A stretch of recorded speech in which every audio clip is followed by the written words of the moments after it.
Vláda schválila tretí konsolidačný balík, teda schválil ho už aj parlament. Napriek predchádzajúcim dvom vlnám konsolidácie nám ten deficit výraznejšie neklesol. Kde je problém? No, problém je v tom, že vláda čelí, alebo rozpočet čelí viacerým výzvam, ktoré nie sú úplne pod kontrolou vlády, ale dôležité je, že malo by dojsť tentokrát k poklesu deficitu na tých 4,1%, čo už bude že výrazne lepšia úroveň ako dneska, keď hovoríme o minulý rok 5,5%. Dôležité je, aby vláda predstaví opatrenia na výdavkovej strane, o ktorých hovorí, naozaj aj doručila. Lebo bol predstavený balík, ktorý hovoril o tom, že budú rásť daňové odvodové príjmy. Tie veľmi pravdepodobne naozaj dorúčia peniaze do štátnej kasy, ale zároveň hovorila, že bude šetriť aj na výdavkoch. Čiže tam je trošku riziko, že či sa im podarí naplniť tie ich zámery alebo nie, lebo zatiaľ veľmi o tých konkrétnych plánoch nevidíme, ale naprieč celou vládou došlo k ubezpečeniu, že dojde aj výrazne aj k šetreniu na strane výdavkov. Ale to je vždy trošku riziko.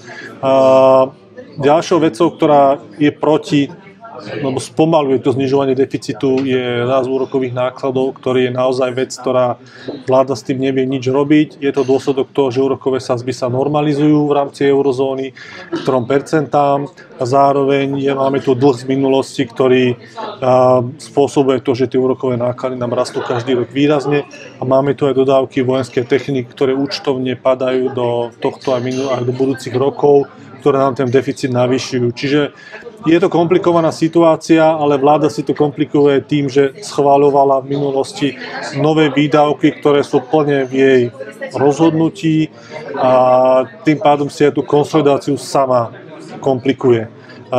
Verím tomu, že do tretice všetko dobré a ten deficit už naozaj klesne niekde 4%. Ak by neboli tieto nové výdavky, ktoré vláda poschvaľovala, nebolo by treba konsolidovať? Pokiaľ by tie nové výdavky neboli, tak by sme boli dneska niekde okolo 3%. Čiže nejaká konsolidácia by bola potrebná, ale nie v takom objeme, ako bola predstavená teraz. O akých výdavkoch sa rozprávame, o čo presne ide? Tých výdavkov je viacero druhov, boli schvaľované postupne. Hneď ako po voľbách, taká tá vlajková, alebo plný 13. dôchodok bol schválený. To je jedna vec, potom boli pridané peniaze do zdravotníctva, platy policajtom, do školstva, čiže všetko sú to veci, ktoré sami o sebe majú nejaký význam a možno boli aj súčasťou politických sľubov vo voľbách, ale zase není na ne vytvorené krytie, čiže v čase, keď deficity sú okolo 5%, tak možno vláda mohla počkať chvíľku a potom ich schváliť, keď sa ukáže, že nejaké reformy alebo opatrenia na zlepšenie výberu dane napríklad zaberú a tie peniaze naozaj budú v rozpočte. Čo v praxi znamená, že máme vysoký deficit a vysoký dlh? Nie je to len číslo na papieri? Deficit je číslo na papieri, ale nestáva sa ani v momente, keď ho potrebujeme si naň požičať od cudzích ľudí. By som to tak ľudovo povedal. To znamená, že my každý mesiac chodíme na finančný trh a hovoríme investorom, nič sa nebojte, určite vám peniaze vrátime za nejaký úrok.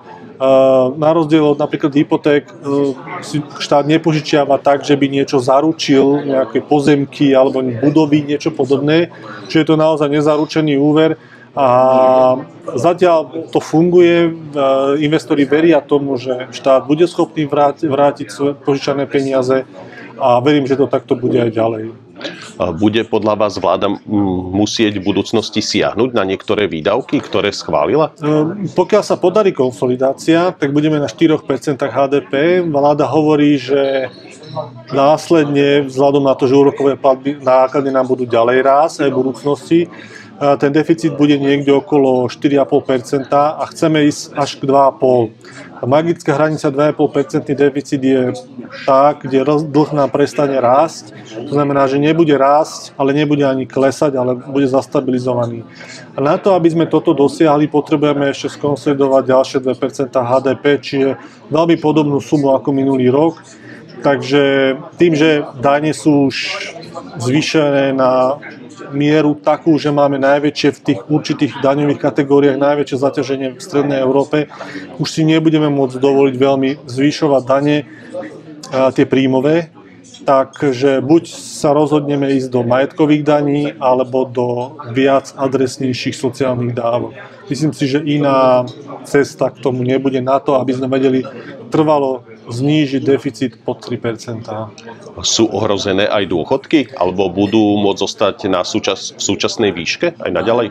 Samotné dôchodky určite áno, ale to, akým sa vypláca 13. dôchodok, je možné, že niekedy v budúcnosti bude viac adresnejší, že tú sumu, ktorá je dneska dostane, len možno nejaká časť, ale toto samo o sebe nevyrieši problém. To veľmi často sa problém verejných financií spája len s 13 dôchodkami, ale to zďaleka nie je pravda a preto treba vždy hovoriť o komplexe či už sociálnych dávok ako takých, alebo výdavkov štátu na rôzne veci. Čiže to nie je len o tom ani zďaleka. V Maďarsku sa teraz hovorí o zavedení 14 dôchodkov. Aký veľký by to bol problém pre našu ekonomiku, keby sme to tiež zaviedli? No, tie dôchodky stoja 13 dôchod rádovo miliardu eur, čiže by to bola ďalšia miliarda naviac.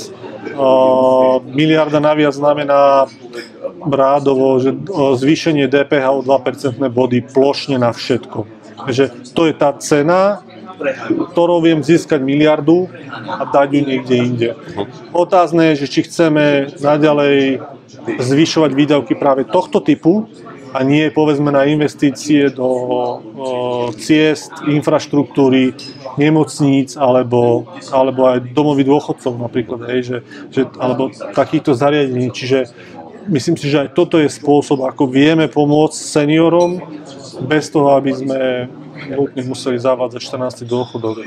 Takže ak by neboli 13. dôchodky, správne to chápem, že DPH by mohla byť o 2 percentuálne body nižšie? To som dal len na ilustráciu, ale že áno, je to podobná suma. Hej. Dobre, ďakujem pekne. Ďakujem aj ja.